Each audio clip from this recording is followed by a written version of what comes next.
A scandal over Cartier watches was always going to be a ticking time bomb, and it all blew up today. The ousted Australia Post CEO, Christine Holgate, fronted a Senate hearing.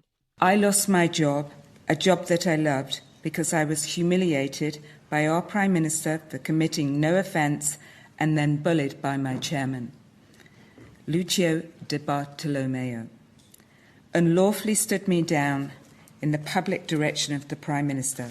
This made my leadership at Australia Post untenable and seriously threatened my health. Now, Holgate did not hold back. Her testimony was full of fire and accusations just like the ones you've just heard there. And she says the way she was treated made her feel suicidal. She was taking the prescription drug temazepam while being humiliated and driven to despair. She also highlighted the hypocrisy of her dismissal.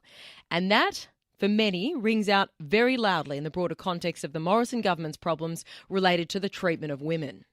I gave 4 watches in reward to people who brought an incredible contribution to Australia Post 2 years ago. That was never shared. He has people in his cabinet. He has people in members of Parliament who are being accused of the most terrible atrocities to women, proven with one of them, and they're allowed to stand and still remain in their jobs and represent our country. I was forced to stand down. And then to add to the drama, the later appearance of Australia Post chair, Lucio Di Bartolomeo. Ms Holgate, of course, is accusing the chairman of lying to Parliament as well as unlawfully sacking her.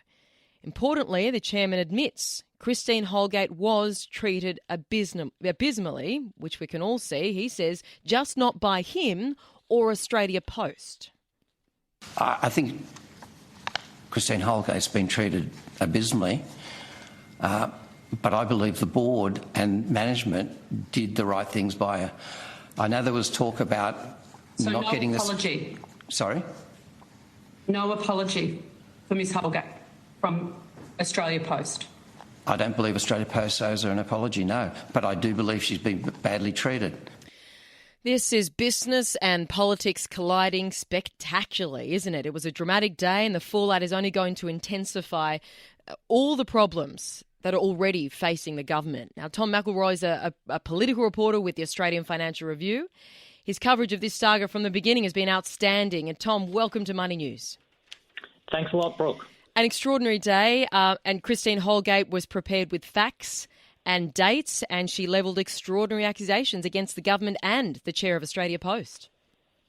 Yeah, we got a taste of what to expect in her submission about a week ago, and she didn't disappoint. She's kept silent since quitting in early November, despite a lot of interview requests. Today, very much attacking the Prime Minister and Lucio Di Bartolomeo, the chairman of Australia Post, going down swinging, saying that she'd been bullied, that she was treated differently because she's a woman, and that she'd done nothing wrong. The emotion was pretty raw in her presentation, but I think she really believes her side of the story, that she didn't quit, that she's been unfairly forced out of the job. And I think she's very disappointed about that. Yeah, and as you said, this is what's central to it, whether Ms Holgate was sacked or whether she resigned. And she was saying today that the resignation letter she tendered was while she was being treated by a doctor for mental health issues and feeling suicidal, in fact, and the board did not take that into account. Yeah, she says she gave a draft of a possible resignation to the board and then was shocked when she learned that media was reporting that she'd quit.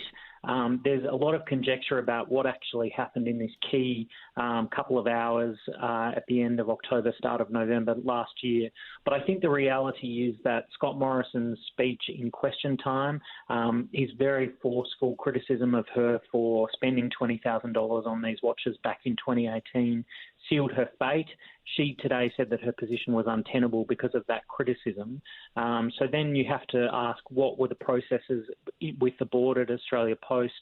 Those directors report to the shareholder ministers, who are both federal government members. So it's a criticism and a controversy squarely at the feet of Scott Morrison and the coalition. And this is a company in crisis. You've got the chairman, Lucio Di Bartolomeo. He was in the hot seat and he says he's not going to resign. And at the same time, you've still got working there the head of people and culture who is there as a key supporter today of Miss Holgate, saying she was very uncomfortable with how she was treated. Yeah, that's Sue Davies. She was requested to attend by the committee. There was some speculation that Australia Post didn't want her to give evidence. She appeared in a private capacity. She said that she was in the car as Christine Holgate escaped the media scrum in Canberra last year, driving back to Sydney. She said the phones were ringing for the entire trip between Canberra and Sydney. I think Lucio Di Bartolomeo's future is the big question. Christine Holgate will probably move on to some other opportunity, but whether Di Bartolomeo stays as the board chair longer term is in doubt, I guess. It doesn't look like he's got a good grip of exactly what's going on in the organisation.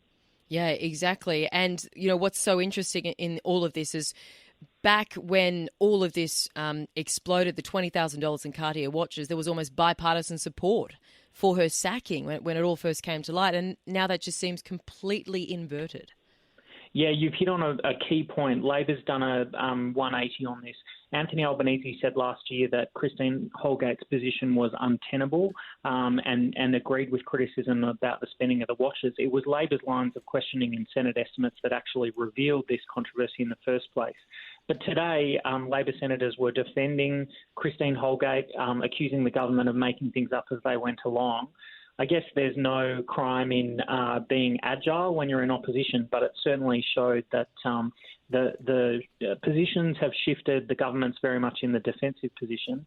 Labor, I think, open to the criticism of a bit of hypocrisy on Christine Holgate's treatment. Oh, yeah, that's for sure. And just to be clear, I mean, one of the reasons that it all kind of exploded at the time, though, wasn't it, was that there was kind of accusations, there was stories around the kind of spending that was going on in Australia Post. And it wasn't necessarily, I don't think, focused squarely on Christine Holgate. It had been a subject around Australia Post for a long, long time, that the issues of spending inside the organisation, wasn't there?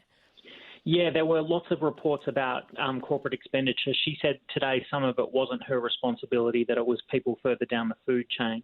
There were 2 credit cards and quite a lot of expenses related to her, although Christine Holgate maintains that they were all appropriate.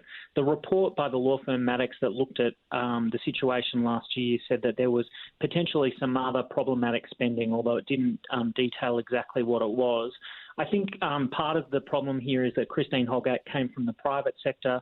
Australia Post is a government-owned corporation, so perhaps subject to slightly different perceptions and views from the public. Scott Morrison certainly took that view when he said he was appalled by the decision to spend $20,000 on watches for executives. Yeah. Tom, you're very good to join us when you have been madly getting across this story and getting it out to your readers and now to our listeners. Thank you so much, Tom McElroy, the political reporter, Australian Finance Review. Thanks, mate. My pleasure. Thanks a lot, Brooke.